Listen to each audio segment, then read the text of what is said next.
Hello and welcome back to another iRacing video. Yeah, that's right, another one. I'm really trying to get my money's worth out of this month's subscription, and because we had such a good outing in the Formula Vee last week at Lime Rock Park while we picked up a win, I've decided to come back and give the series another try. Week 2 is at Okayama. The car was great fun to drive last week, and I think that the full international layout here is really going to suit it, so I'm excited for this one. And we've done okay in qualifying too. We've put it 4th on the grid, so we're going to start from the second row with a qualifying time of 1:53.4. It's unlikely that we're going to keep up with the front two because they're both more than 1 second quicker, but if we can find a good rhythm, we might be able to challenge Anthony Alessi for 3rd. So without further ado, let's get over to the grid and find out how we get on.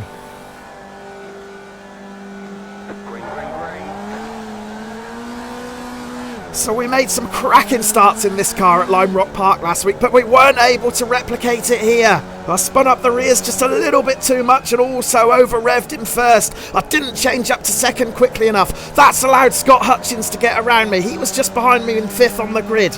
Now, this turn 2 has been really tricky on the cold tyres, so I'm being extra cautious around here, and that's opened up a gap for another driver to get through on the inside, Julian Materu. So we've dropped a couple of positions in that first sector. We've slipped from 4th to 6th, but we're not going to have to wait long to get one of those positions back. Keep your eye on Materu. He's going to get caught out by the cold tyres, carrying just a bit too much corner speed into outward curve there.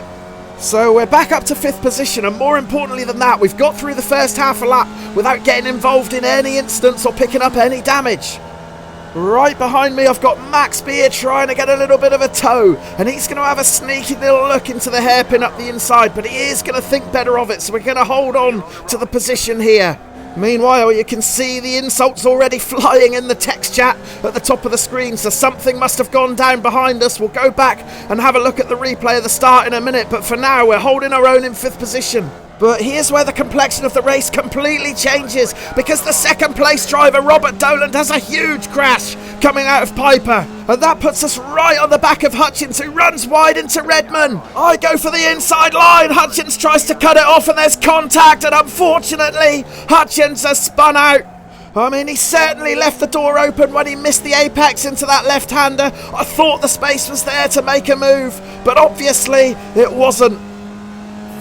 We'll have to take another look at that incident on the replay, and we'll do that shortly, but first, let's see Materu just lose it in the outward curve on those cold tyres. But yeah, it was the second place driver, Doland, who started this incident off, carrying way too much speed out of Piper, smashing into the wall, bouncing back onto the track, but thankfully avoiding any more contact. However, Hutchins did have to take decisive action to miss Doland. He swerves out to the left of the track here. That costs him all his momentum and allows me to close right in behind. He then runs it out wide, and I hug the apex to try and make the pass, but it's too late. Hutchins is already trying to cut back and rejoin the racing line. We're on board with me now. There's the gap, and it's a big one, but then I just get squeezed out, and unfortunately it's Hutchins who comes off worse. Yeah, I felt bad for this one, and I did send him an apology after the race, but I also felt that I was entitled to go for that gap that he left. Unfortunately, he decided to try and defend it, and of course it ended up in the contact.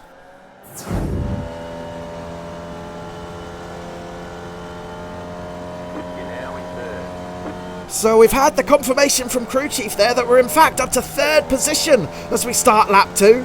Now, before the race started, it was Anthony Alessi that I'd targeted as the driver that I might be able to keep up with, but it looks like he's clearing off. He's obviously tucked in behind the leader, Ben Dam, and has found some real pace here, and the two of them are really close and battling, and look at the cloud of smoke. That's the leader, Ben Dam, smashing into the concrete wall. We said they were battling closely, but maybe it got a little bit too close. We'll have to go back and check out a replay to see what happened. Meanwhile, on the race chat, the insults are still being thrown by Jose Santos. So let's see what that's all about too.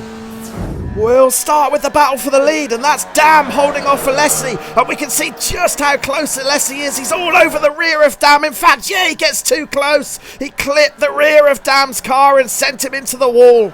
A really strange mistake that from Alessi. Let's ride on board with him. I'm wondering if he just got caught out by the extra speed from the draft. There's the contact. He just got too close, and that's really unfortunate for Dam.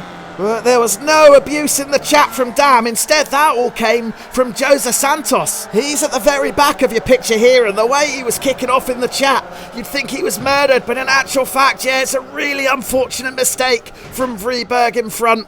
Of course, I understand Santos' frustrations for having his race ended early, but it was just an honest mistake from Vreeburg, a rookie mistake even, and don't forget, this is a rookie series. Vreeburg really didn't deserve the abuse that got slung his way there. We're going to rejoin the live action at the start of lap 5, and look who's behind me. Yeah, it's the furious Santos. He's just come out of the pits, having had his repairs done. So I'm going to have to keep a really close eye on him, because I know his blood's still boiling. And the last thing I want is for that frustration to simmer over into a rash move where he wants to try and unlap himself. So if he's going to get close, I'm going to do my best to let him through, I think. And here we go, look on the exit of Atwood Curve. I certainly didn't get a good drive up the hill. Santos has pulled alongside me on the left, so I'm going to stay over on the right hand side of the track. If it means braking a little bit earlier and letting him reach the hairpin first, I'm willing to do that. We're still side by side, no one's giving an inch. And in fact, yeah, it looks like he might have relented, so we're going to take the inside line here. I want to try and keep it as tight as possible. Yeah, now you can see Santos, he's back, visible in my rearview mirror. I don't know for how long. He had a sniff up the inside there. That worried me. That rattled me, I must admit, but we're still holding on in front of him at the moment.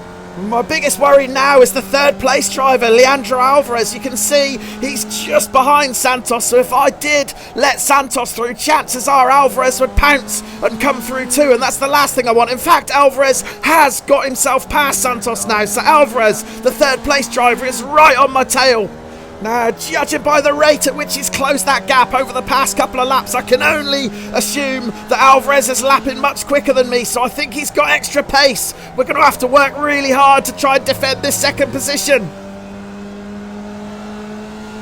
Yeah, and here he comes, look, he's got a bit of draft, so he's definitely carrying some extra miles per hour down into turn 1. He's going to take a tight line in there, which will probably mean a wide exit, so let's try the switchback. If we can tuck it up the inside and get on the gas a bit earlier, we have done. We're side by side, but have we got enough speed to get around him before this curve? We're still side by side. Alvarez has got the inside line, but somehow we've held on to it. At this point, I really don't know how much longer I can hold Alvarez off. He's clearly got more pace, and there's still a good couple of laps to go in this race, so it's not over yet. We're going to have to work really hard, and we just missed the apex a little bit there. We run it a bit wide out of Atwood, but we got on the gas better this time, and look behind. Santos is unlapping himself, so that's going to really help me out. Yeah, just getting Santos' car in between myself and Alvarez is going to give me vital breathing room. But then, just as I need to concentrate the most, we get the notification that there's a slow car ahead, but I don't know where, and the confusion makes me miss the apex into the hairpin. Santos takes full advantage. He dives up the inside, and now we've got Alvarez on the outside as we reach these two tricky left-handers. Too wide. Alvarez is still on the outside, and he's got the pace to get the pass done. It was a really costly mistake from me there in the hairpin, and I don't know if I've got anything in return to get back past Alvarez. But yes, I have, because Alvarez has lost it in Redmond. A dramatic lap here at Okayama. But the big question is, has Alvarez managed to rejoin quickly? I'm looking at the relative board, and he's 2.5 seconds back. It was an incident at the hairpin that caused me to make that mistake, and it was actually the number 1 car of Ben Dam, the early race leader, and it was another coming together with Anthony Alessi, this time Alessi lapping Dam and running into the back of his car yet again. It was pretty careless from Alessi when you think about it. He's leading the race and he could have easily picked up front wheel damage there. Meanwhile, let's rewind a bit, because the three of us are approaching the hairpin, and that's me missing the apex completely. Santos has dived up the inside. Now I've got Alvarez on the outside, and look how close we are into that left-hander. We're still wheel to wheel. I tried my best to hold the inside line and make Alvarez do it the hard way. Unfortunately, he had the pace to get it done the hard way, rounding the outside to take the pass. But he only had that second position for a matter of seconds, because as we approach Redmond, he loses the rear and spins out.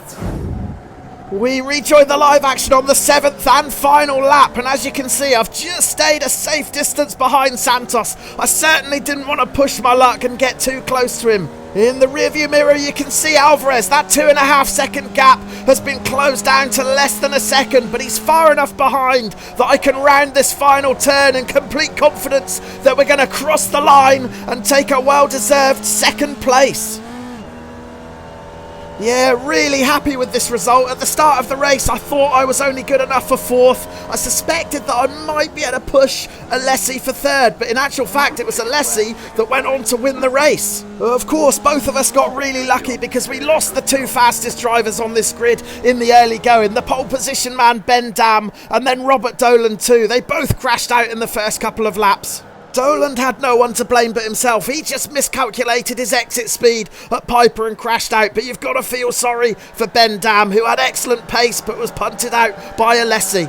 So let's check out the full classified results then, and there we are in 2nd place, and a really good boost to the iRating, plus 73. So we're back up into the 1300s. And I'm also really pleased to see Scott Hutchins finish in 5th. He obviously recovered okay from that incident with me on lap 1. And I'd really appreciate to hear what you guys thought of that incident as well, because I do enjoy reading your comments. I find them really useful when it comes to learning what I need to do in sim racing and what I don't need to do, trying to cancel out mistakes. What did you think of that incident? Should I have gone for that gap?